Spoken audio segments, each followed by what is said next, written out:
it's just one of those situations where, the team won in that situation. I'm not discrediting anything that we've done. Our defense, I feel like we had a great game plan for it.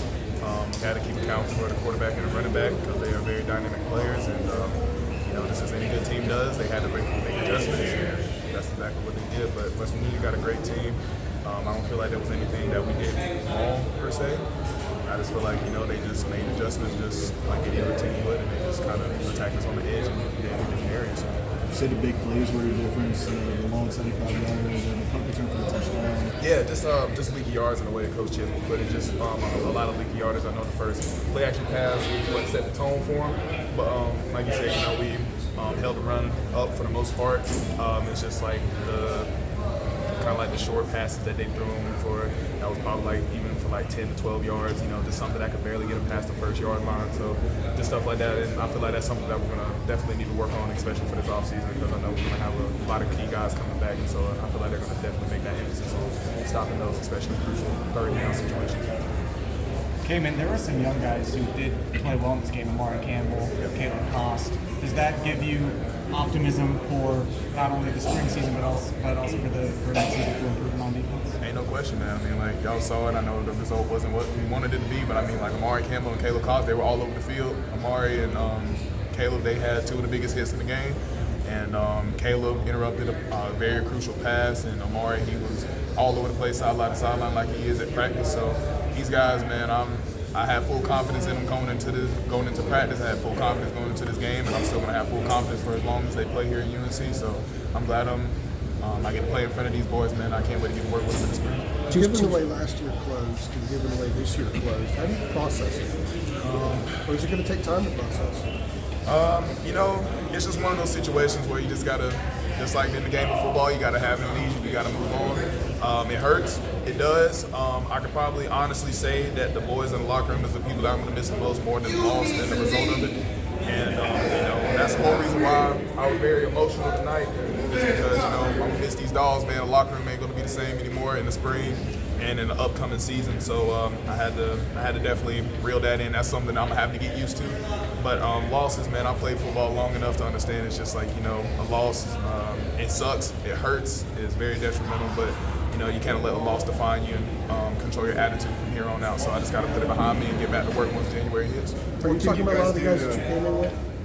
Are you talking about a lot of the same guys that I came in with, guys that came in for 2 years, 1 year. It doesn't matter. These are guys that I've developed relationships with over time, man. It's just like the brotherhood that sticks, man. It's something that's hard to peel apart. So, just guys that I've been playing with, man, I'm going to miss them dearly. Kaimon, the feeling for you starting 6-0 and finishing 8-5, just for you personally, what does that leave you with? Hey, we just got to get back to work. We got to figure out what caused us to not be as successful in the second half than we were in the first half. I don't personally have an answer for it. I wish I did, but like I said, we just got to get back to work, figure out what caused it, defensively, offensively, on special teams. It's a team effort. We got to win together and we got to lose together. So. And is there anything in particular for you that you kind of communicate to the rest of those guys? Obviously, there's some guys that won't be back next year, guys that will. I guess in that locker room, is there anything you kind of just say to them after? Keep your head up, man. Sorry. Just one of those situations, man. Like I said, loss hurts, but you got to move on from it. Let's put it in the back seat, and let's just keep on driving. You know what I'm saying? So it's just one of those things where it's hard to do a lot of uplifting, especially when you're that kind of person. It's just like I don't like crying, so it's just like I'm trying to tell people keep your head up, and I'm over here in the back crying my eyes out. So, but it's just like one of those things where it's like you just got to keep everybody uplifted, understanding for the guys that are coming back. The standard that we're gonna have to set forth. Whether that was like even the standard was already high for us this year, we got to set it higher. We got to push people that never been pushed before. We got to hold people accountable. We got to hold ourselves accountable, and it doesn't even matter if you're a leader or you're not. So, we just got to hold people to a higher standard, and we got to understand next year we got some things we need to improve. We got to hold on to it. What comes next for you? Does spring prep start basically as soon as you walk out of this facility, or is there a little break? Spring break. Sheesh. Not yet. Not yet. I apologize. That sounds good, though. We got to get there. But spring prep starts the second that I leave this stadium. it's just one of those things where like I can't sleep.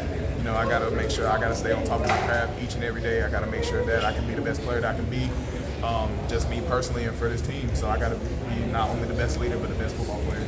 Have you communicated that to the guys that prep starts right now, basically? Not yet, but that's definitely something that needs to be addressed the second that we all touch back on campus right now. You know, everybody processes things a little differently, so we got to make sure, let people leave here, get back with their family, because, a lot of guys haven't spent Christmas with their families yet, so, get back, go back home, do whatever they need to do, but the second that January hits, we drop back in Chapel Hill, we got to make sure we got to set the standard and address, like, hey, we got to take care of business, no more games. Kaimon, when was the last time you cried in the locker room? Last time, around this time last year, honestly. Yeah. In August, and this past season probably around Georgia Tech. So, you had a question? Yeah, I was getting ready to say, we can see it, we can hear it in your voice. You could just run through some of the guys that you're definitely going to miss on this team that won't be back next year. I'm sure there's plenty of them. I'm about to say, man, honestly, everybody that's a senior that doesn't have another year. Start out with my roommates, Jalen Brooks, Chris Holiday, and Elijah Green, who obviously was not here today. Guys on the offensive line, Will Barnes, Spencer Rollin, Chance Carroll, and then other guys around the board. You got Gio Biggers, Don Chapman, Miles Murphy, Drew Little, just guys just off the board, man. Just everybody, honestly. Everybody that I've spent my time with. Amari Gaynor, man, he's been a guy that came in for 1 year, but, we developed that brotherhood, that bond, and, man, I'm genuinely going to miss it. Just everybody across the board. Guys, we got time for one That's more. coming back as a leader next year. What do you do to ensure a collapse, as you've seen before, doesn't happen? Just got to hold, like I said, this kind of, as I said before, we got to have a sense of self-accountability and accountability to others, setting that new standard, setting that new bar for everybody that's coming in and for guys that are already in here. Adam got the last one here. Thank you, Jeremy. Kaimon, as a vet who's seen a ton of college football, is there anything schematically that you feel like would be good to change or tweak or get away from or do more of next year, just from a scheme standpoint? Honestly, I don't have an answer for that. I'm going to be honest with you. That's something that has to be handled up front, up top. Just for me, man, it's just one of those things where, like, I'm going to be putting the scheme and I got to be responsible for running it and every call that comes with it. But as of right now, I don't really have an answer for that, and we're just going to have to see how it's going to lead up from here on out. Thank you. Thanks.